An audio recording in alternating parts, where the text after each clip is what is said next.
حطت طبعا الدراسة الآن يعني تقدمنا بالعمر، دخلنا مرحلة الشباب أكثر، ما حط أكيد أحداث مريت فيها يعني على الصعيد خلينا نقول الجامعة الآن، على الصعيد الطلابي، المجتمع مختلف بدون شك. شو اللي اختلف معاك على الصعيد الشخصي الآن؟ إحنا قاعد نتكلم عن فترة الستينات. في جامعة جورج تاون الطلبة العرب كانوا قلة لما كنت أنا أدرس فيها.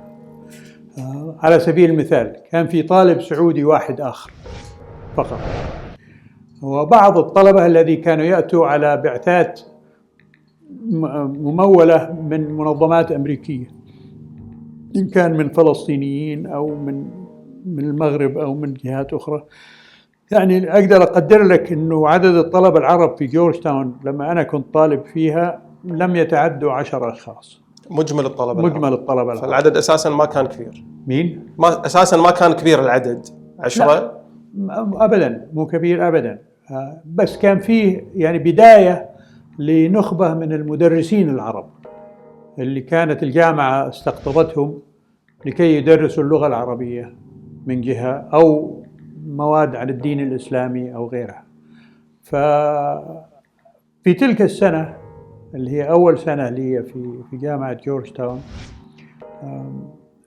والحديث مع بعض الطلبة الأمريكان وملاحظتهم هم الأمريكان أنه معرفتهم بمنطقتنا معرفة بسيطة جدا، فطلعت فكرة أنه يعقد مؤتمر في الجامعة عن الدول الإسلامية.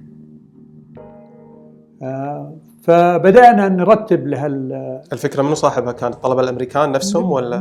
من الطلبة الأمريكان ومني ومن يعني بعض الآخرين اللي كانوا موجودين من قارات أخرى من أمريكا اللاتينية وغيرها.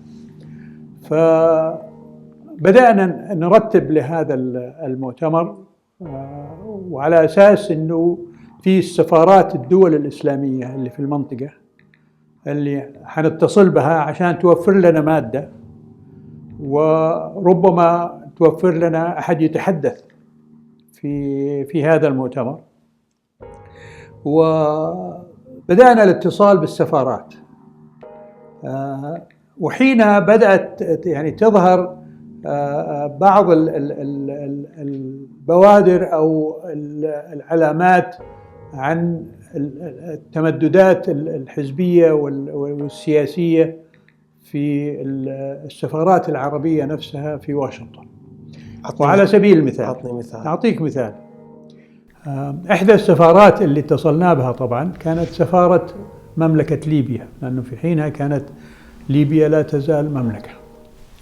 وذهب إلى السفارة أحد الزملاء من الطلبة الأمريكان لكي يجمع من عندهم مواد عن ليبيا، ويعني زي ما ذكرت لك تفيد في المؤتمر، على أساس جلبها للمؤتمر ووضع شيء زي المعرض يعني للدول الإسلامية وإلى آخره.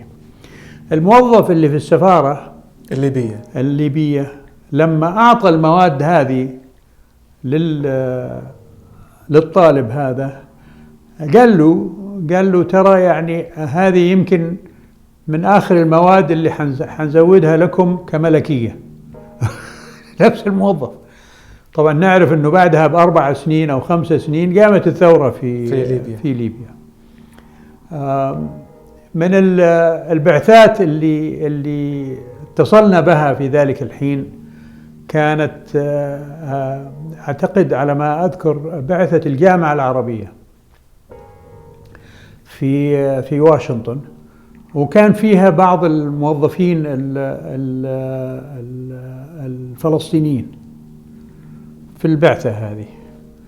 فبرضو الطلبة اللي راحوا يجمعوا عن الجامعة العربية منشورات أو مطويات أو معلومات إلى آخره لكي تعرض في هذا، صاروا هذول اللي يتحدثوا معاهم يحاولوا يوجدوا صلة بهم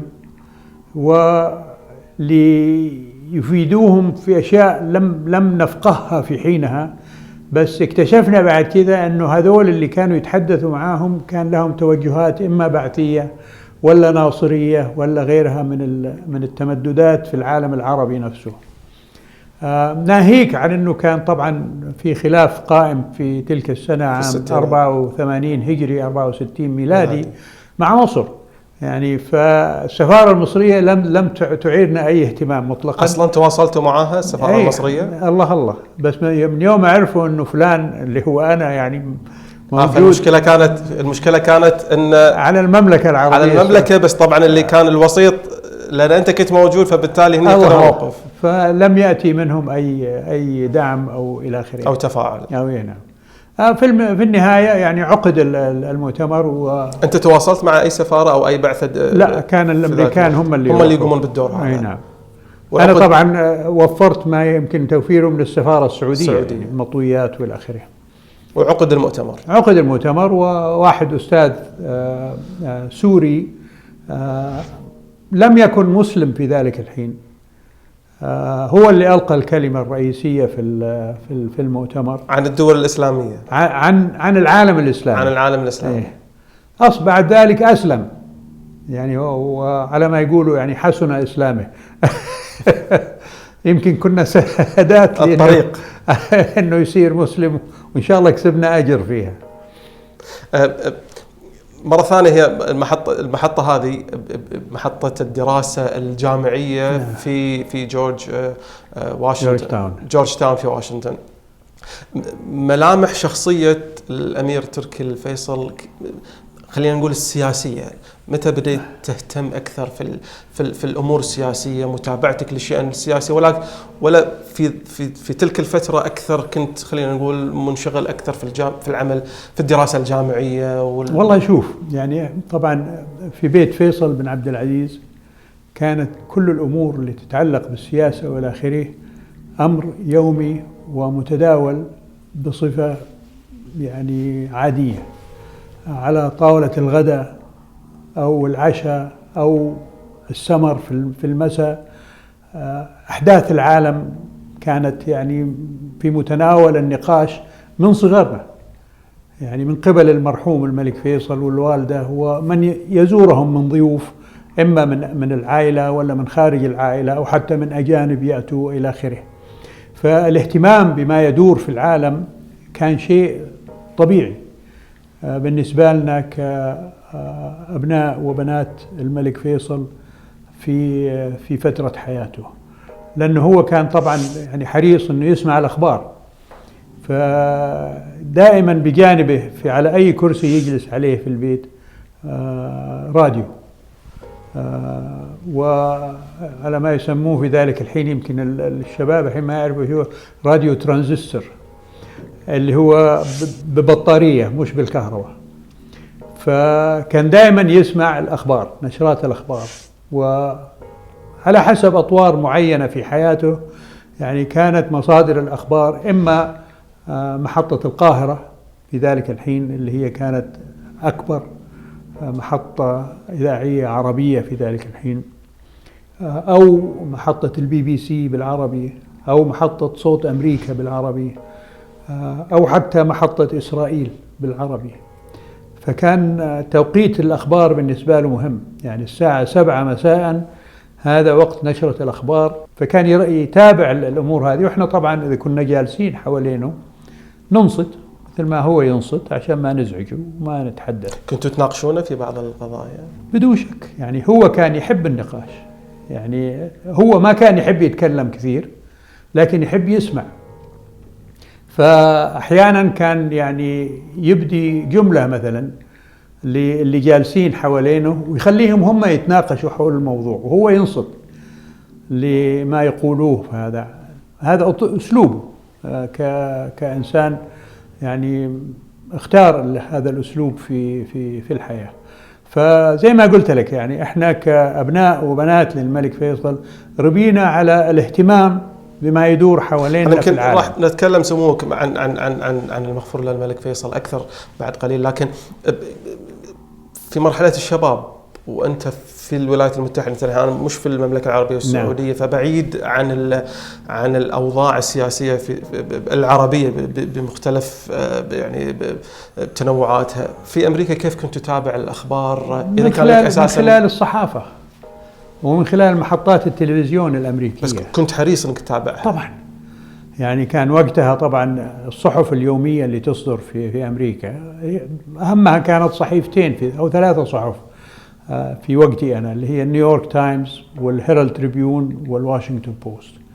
يعني هذه كانت تعتبر يعني قراءة يومية لي أنا أو غيري من أعتقد أخواني اللي كانوا يدرسوا في أمريكا. أضف إلى ذلك محطات التلفزيون، نشرات الأخبار. الساعة 7 مساء تأتي نشرة الأخبار الرئيسية على محطات التلفزيون الأمريكية، هذا على حسب المذيع أو على حسب المحطة اللي أنت تتابعها، يا أما شركة MBC ولا CBS ولا ABC، وكانت كلها 3 محطات يعني ما في غيرها تجيب أخبار من العالم. بس هي نفس التقاليد اللي كنت أنت في المملكة في البيت حريص على سماع الأخبار نقلتها أيضا إلى الدراسة هنا. يعني صارت عادة أن الواحد يعني يبغى يعرف إيش اللي ساير. فأنا كان عندي راديو صغير، كنت بحاول أتابع أخبار المملكة العربية السعودية، أخبار الساعة 2:30 الظهر في المملكة العربية السعودية، اللي هي في ذلك الحين كانت أحيانا تجي على حسب التوقيت في أمريكا، إما الساعة أعتقد 7 صباحا أو 7:30 صباحا أو 6:30. يعني كنت أحرص أني أقوم عشان أسمع أخبار المملكة النشرة، وأحيانا الصوت يجي مشوش يعني وتسمع نص خبر. طيب قبل ما نتجاوز مرحلة الجامعة، بس محطتين أبي أتوقف عندهم بشكل سريع. المحطة الأولى العلاقة مع الطلبة الأمريكان. الآن عندنا طالب هو الأمير تركي الفيصل من العائلة المالكة في أمريكا. العلاقة شلون؟ نظرة الأمريكان كيف كانت؟ تعاملهم شلون كان؟ أنا طبعا أتحدث على مستوى الطلبة داخل الجامعة أو حتى الدكاترة. هل صارت حوادث معينة، محطات معينة خلال فترة الدراسة؟ ما واجهت أي مشاكل. يعني إذا كان هذا المسعى إنه إذا كان في أحد يتعرض لي لأني أنا إما سعودي ولا عربي ولا مسلم ولا من عائلة مالكة ولا إلى آخره، بالعكس كان شيء عادي جدا تعاملي مع الآخرين، يعني وينادوني باسمي وأناديهم بأساميهم ونكون صداقات، نطلع نتغدى سوا، نسمر سوا، ندرس سوا إلى آخره. بس حادث طريف حصل لي في إحدى المناسبات، مجموعة من الطلبة جالسين، واحد أو نسيت الحين واحد ولا واحدة سألني قال لي من فين أنت؟ قلت له أنا من المملكة العربية السعودية. قال هذه في البحر الكاريبي. هو أصلا ما يدري وين موقعها الجغرافي يعني. على طول يعني دلك على يعني المعرفة العامة عننا في ذلك الحين كانت ضيقة جدا. وكثير من الطلبة يعني ما كانوا يعرفوا أي شيء يعني أو ولا يهتموا بالحقيقة يعني في تعاملهم معايا كإنسان كبشر كطالب. هذا بس كان من وين جاي وشنو المنطقة اللي انت ما كان حتى في أسئلة عن يعني المنطقة اللي انت جاي فيها. إذا سأل من فين جاي ولا حاجة حينها يبدي اهتمامه إلى آخره.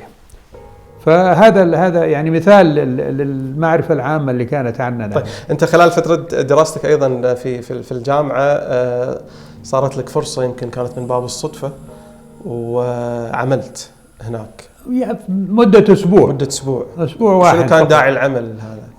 كان لي زميل سكن بعد ما تركت حرم الجامعة واستأجرنا شقة خارج الجامعة. هو كان يعمل كنادل. هو أمريكي ولا لا عربي؟ من أصله من كوبا بس مهاجر إلى أمريكا بعد ثورة كاسترو. فكان يشتغل في مطعم في جورج تاون على أم ستريت، والمطعم لا يزال موجود الآن. فحصل له ظرف عائلته واضطر انه يترك العمل، فطلب مني اني اعمل بداله عشان ما يفقد الوظيفة. فلمدة أسبوع كنت أروح وقت بعد الدراسة وأعمل إلى الساعة 10 بالليل، يعني من الساعة 5 بعد الظهر إلى الساعة 10 بالليل. 5 ساعات تقريبا باليوم. تقريبا إيه. يعني يأتوا ناس بمختلف مشارب المجتمع. بس كنت تقدر تعتذر عنها يعني؟ أنت هل كنت حاب تخوض هالتجربة هذه أساسا يعني؟ حبيت أخوضها. قرار عندك كنت تقدر تقول ومراعاة لوضع صديقك. صاحبك. أي. بس قلت انا بكمل فيها التجربه هذه لمده اسبوع يعني لين رجع هو. لين رجع. طيب نرجع الى انت تخرجت تقريبا سنه 68 كان اي نعم التخرج في العلوم في البزنس. خليني اضيف لك شيء اخر. في اثناء دراستي في هالسنين هذه تعرفت في جورج تاون. اي نعم. تعرفت على طالب ابى اوصف لك هو وبعدين يعني حتعرف مين هو. من عائله واضح انه من عائله فقيره من خلال اللبس اللي كان يلبسه لكنه كان مرح وكان يعني كأمريكي متفتح وشغوف بالمعرفة وإلى آخره، وكان يعني يسأل وإلى آخره. وفي بعض الفصول اللي اشتركنا فيها يعني كان نتبادل دفاتر المحاضرات أو الدروس اللي ندرسها وإلى آخره. وهذا ويعني بالمرة يعني كان مرح وجذاب كطالب أمريكي بسيط جدا ما عنده عنجهية أو إلى آخره بالمرة وإلى آخره. بيل كلينتون. نعم بيل كلينتون أي نعم. فتزاملنا في الجامعة في تلك السنين. طبعا الصداقة بعد كذا استمرت يعني. أنا راح أتوقف عند بعض المحطات اللي استمرت الصداقة بعدين وإلى اليوم يعني العلاقة قائمة. لكن هي بدأت من الجامعة. بس هذا كمان يعني يجعلني أذكر لك كان في أيامها عضو مجلس شيوخ أمريكي اسمه ويليام فولبرايت. يمكن تسمع عن الفولبرايت سكولرشيب في أمريكا، هو اللي أسسها. وهذا كان من ولاية كلينتون. فلما جاء كلينتون للجامعة كطالب كان يعمل في مكتب ويليام فولبرايت في السنت في مجلس الشيوخ كبيج اللي بيسموهم بيج، كمتدرب يعني. ولابد كان يعني مساعدة من ويليام فولبرايت لكلينتون لأنه من نفس الولاية، كان وظفوا بعد ذلك طبعا ويليام فولبرايت أصبح مشهور لأنه رأس لجنة الشؤون الخارجية في مجلس الشيوخ الأمريكية. وأيام الرئيس جونسون اللي هي في الستينات كان في حرب فيتنام زي ما تذكر، فكان من أوائل أعضاء مجلس الشيوخ اللي يبدي معارضة لحرب فيتنام. فولبرايت ما نعم. وهذا اللي شجع آخرين أنهم يطالبوا بإيقاف الحرب في فيتنام والآخرين. بعد ذلك أصبح، وكان أول سنتر أعتقد إن ما كنت غلطان في تلك الفترة اللي يبدي تعاطف مع القضية الفلسطينية. ومن اطلاعه ومن زياراته ومن تقديره لمصالح الولايات المتحدة وإلى آخره، وكان يطالب بأن الولايات المتحدة تلعب دور منصف في القضية الفلسطينية. ولهذا السبب سلطوا عليه اللوبي الصهيوني منافسين آخرين وأسقطوه في الانتخابات بعد ذلك. بما أن شيء يذكر، بما أنك ذكرت أن بيل كلينتون كان يعمل معه، معناته أيضا هو كان في ذلك الوقت أيضا كانت عنده اهتمامات في الشأن السياسي. ما في شك يعني ما في شك. كانت تصير حوارات نقاشات سياسية تتعلق في منطقة الشرق الأوسط في أمريكا بينك وبينه؟ لا ما تذكر. لا ما كان في شيء. طيب نرجع إلى المملكة العربية السعودية. نعم. أنت قبل شوي يمكن ذكرت مشهد يتعلق في داخل الأسرة. الساعة 7 الجهاز الراديو كنا نجتمع حوله. كلمني أكثر عن داخل البيت، كيف كان يتعامل معاكم؟ علاقتكم شلون كانت؟ هل كانت صارمة شديدة كان معاكم؟ كيف كان الجو داخل البيت؟ ما كان شديد أبدا، بل بالعكس يعني كان يحب إنه يعني ناخذ ونعطي معه، بس كان حازم يعني في أمور الأدب واحترام الكبار يعني الأشياء اللي ربينا عليها كعرب وكمسلمين من تراثنا ومن تاريخنا في هالأمور. يعني كان يطبق ما يقول وما يقال عن التعامل مع الآخرين، عن الاحترام للكبير، عن التواضع. التواضع عنده كان يعني يعتبر شرط لسلوك أي إنسان، ويبدأ بنفسه هو. فكان مثال يعني لنا في هذه الأخلاقيات اللي هي يعني أصبحت يعني تحكم حياتنا في الحقيقة بعد ما ربينا في بيته.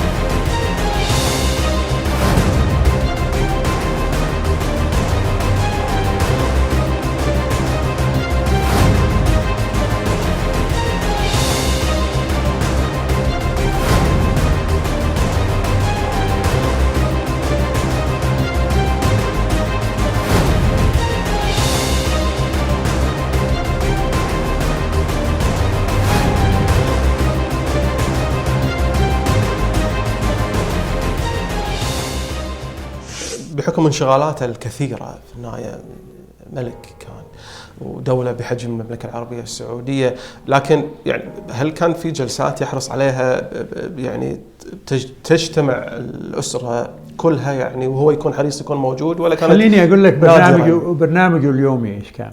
كان يصحى الصبح حوالي الساعة 7 صباحا ويفطر الساعة 8 إلى آخره، يخلص من هذا، ينزل إذا كان في أحد من العائلة ولا أحد يعني يريد أن يقابله لغرض ملح ولا إلى آخره، قبل ما يروح للمكتب كان يقابلهم في البهو تحت في الصالون، صالون صغير جنب بهو البيت. أنا بحكي لك عن بيت المعذر هنا في الرياض.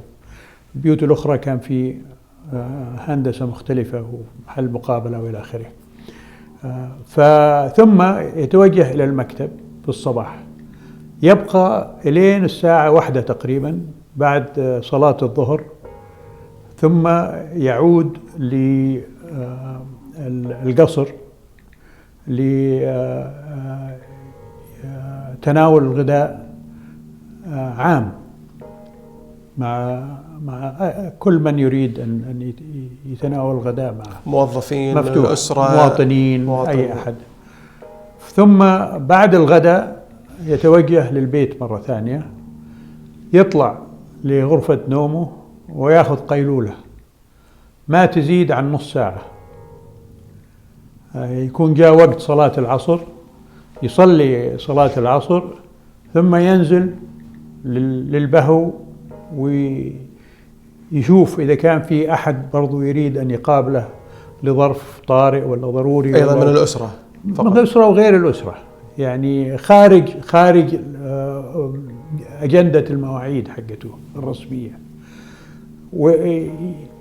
وينجز هالعمل هذا، ثم يعود للمكتب العصرية بعد صلاة العصر، ويبقى هناك إلين نص ساعة قبل صلاة المغرب، ثم يركب سيارته مع من يأتي من الأصدقاء الشخصيين اللي أغلبهم كانوا زملاء طفولة بالنسبة له، الله يرحمهم، فيصل بن سعد، فهد بن سعد، خالد بن عبد العزيز، الأمير سلطان إلى آخره. عاد إذا كانوا أكثر من 3 يكونوا في أكثر من سيارة، لأنه هو يركب قدام جنب السواق وهم يركبوا وراء في المقعد اللي خلفه، ويظهروا من الرياض. الرياض كانت أصغر هذيك الأيام منها الحين في البر، وفي تبة من التباب على حسب الموقع اللي يروح له توقف السيارة ويفرشوا الزولية ويكون معاهم الشاهي والقهوة، ويقعدوا هناك يصلوا المغرب. هذا يوميا كان؟ يوميا. ثم بعد ما يصلوا المغرب يرجع إلى القصر لوقت العشاء. العشاء كان عشاء عام، يستقبل فيه أيضا أي أحد يحب يتفضل. قبل العشاء يكون جالس في الصالون، ويأتوا الناس يسلموا عليه، إن كان من العائلة ولا من غير العائلة، أو إذا كان في ضيوف رسميين جايين برضو يجوا يجلسوا عنده إلى آخره. ثم يقوم للعشاء.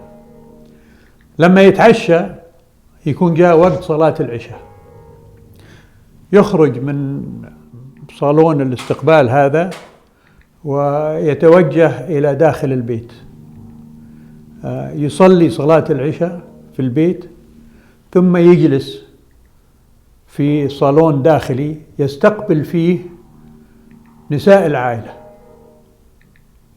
أو أي نساء يريدوا إذا كان عندهم مشاكل أنهم يعرضوها عليه يلتقون فيه.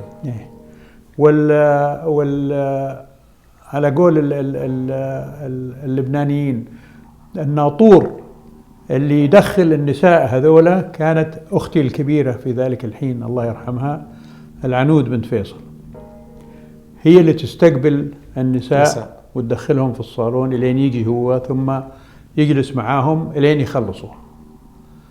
بعد ما يخلصوا يركب سيارته ويرجع للمكتب ثاني مرة بالمساء، في المساء، ويبقى في المكتب إلى الساعة 11 تقريبا.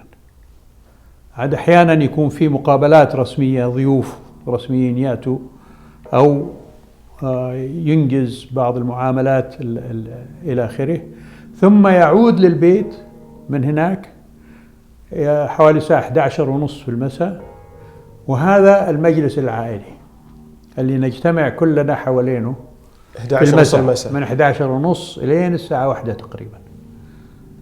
وحينها تتم النقاشات والأخذ والعطاء، والأصدقاء اللي يجوا وغيرها من رجال ونساء، مننا إحنا كأبناء وبنات، أحيانا عماني أحيانا عماتي يجوا، يعني مجلس عائلي مفتوح مختصر تتم فيه العلاقات العائلية. هذا الوقت يمكن خلينا نقول الوحيد اللي كنتوا تلتقون فيه بشكل يومي، وهو كان حريص على وجودكم. الله. ثم من هناك يتوجه للنوم، وهكذا توالية. لوجدت أنه عقدت عدة لقاءات بين الملك عبد العزيز الله يرحمه ومن كان ينتقده. يوم قبل أن يصبح الملك فيصل، على غلاف هذه المجلة الشهيرة صورة الملك فيصل، وأنا ذاهب للجامعة، وعند دخولي لبوابة الجامعة العميد يريد أن يلتقي به. قال طيب مدام صار أبوك ملك هالحين إيش تبغانا نفعل؟ فبعت له برقية وقال له قبل ما ترجع المملكة مر على مصر وتعرف على من قام بالثورة. فأحد الضباط اللي كانوا حاضرين قال للملك فيصل شكرا يا سمو الأمير. سأل السفير قال له مين هذا الضابط؟ فقال له هذا جمال عبد الناصر.